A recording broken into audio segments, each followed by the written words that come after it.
Hey all, Andre Freeman here. This video will show you how to use the Orange data mining software.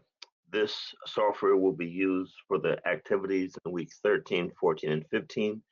And there's going to be two projects related to Orange that I want you guys to complete, and that will conclude the AI course for this fall semester. This software is really useful and an important tool. It's a no-code tool in that you don't have to have coding experience to use it. And this tool allows you to do data exploration, data analysis, and machine learning. So it's a really nice tool that I want you guys to get comfortable with. In this video, I will focus on data exploration, visualization techniques, and then in the next video, we'll talk about modeling.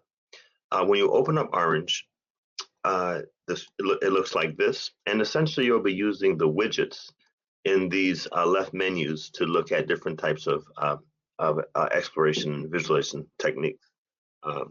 So let's begin by looking at some preloaded data. If you go to the data group of widgets and bring in file, this widget allows you to look at to upload files or look at preloaded files. We're going to begin by looking at the Iris data set, but there's other preloaded data sets you can look at. You can also type in URLs to access data set that way as well. But let's begin by looking at the Iris data set. This data set has 5 columns. 4 of them are set to be feature columns, and then 1 set to be the target. For the machine learning tasks, we will be looking at how features allow us to predict values for the target variable. You can see there's 150 instances, so 150 rows, and each row corresponds to a flower, and the flower has the type of iris and then these quantitative features, the petal width, petal length, sepal width, and sepal length. If we bring in a data table widget and connect, we can use the data table as the spreadsheet. It essentially shows you the different rows in the rows, of course, and columns in the data set, and you can see a color coding based on the target. So Iris setosa is blue, Iris versicolor is red, and Iris virginica is green, and the length of the bar corresponds to how large it is relative to the other values in the column. So for example, this Iris virginica value 2.5 is large relative to the other petal widths that are in the data set. What we can do in this video, I'm going to focus on looking at visualizations. We'll look at box plot, scatter plot, and distributions, histograms. So we'll focus on these 3. And what I'm going to do is I'm going to just connect all 3 of these to the file. You could also connect to the data table. Either way, either one would work. And let's look at each of these. So box plots allow us to see a summary of a quantitative variable. So right now we're looking at petal length, and we can see that the box plot shows us the first quartile, median, third quartile. This, I believe, is also showing the mean with a margin of error for a confidence interval. And what we can do is we can group this by the iris. So now when we click on the grouping here, we can see how Iris virginicas tend to have a larger petal length than Iris versicolor, than Iris setosa. And if we click on a different variable like sepal length, now we're seeing the sepal length summary grouped based on the different values of the target variable. And this is a nice way of looking at getting some quantitative information about each of the different groups of sepal lengths. And if we, again, click none, now we're looking at a summary of the quantitative variable overall.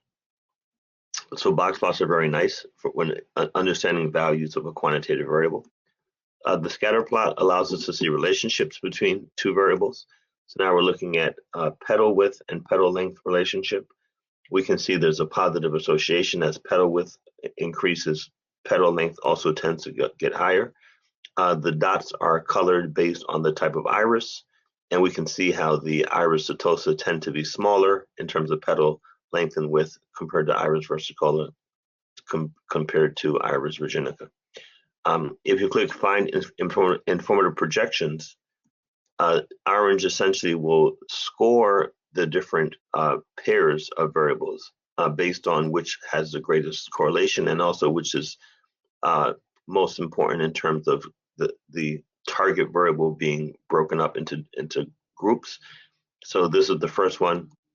Here, when we look at petal width versus sepal width, here we can see another ways in which the dots are really being grouped, and then the other ones as well. So Find Informative Projections is a nice way of allowing Orange to pick out the pairs of variables which have an interesting relationship and useful for the modeling task.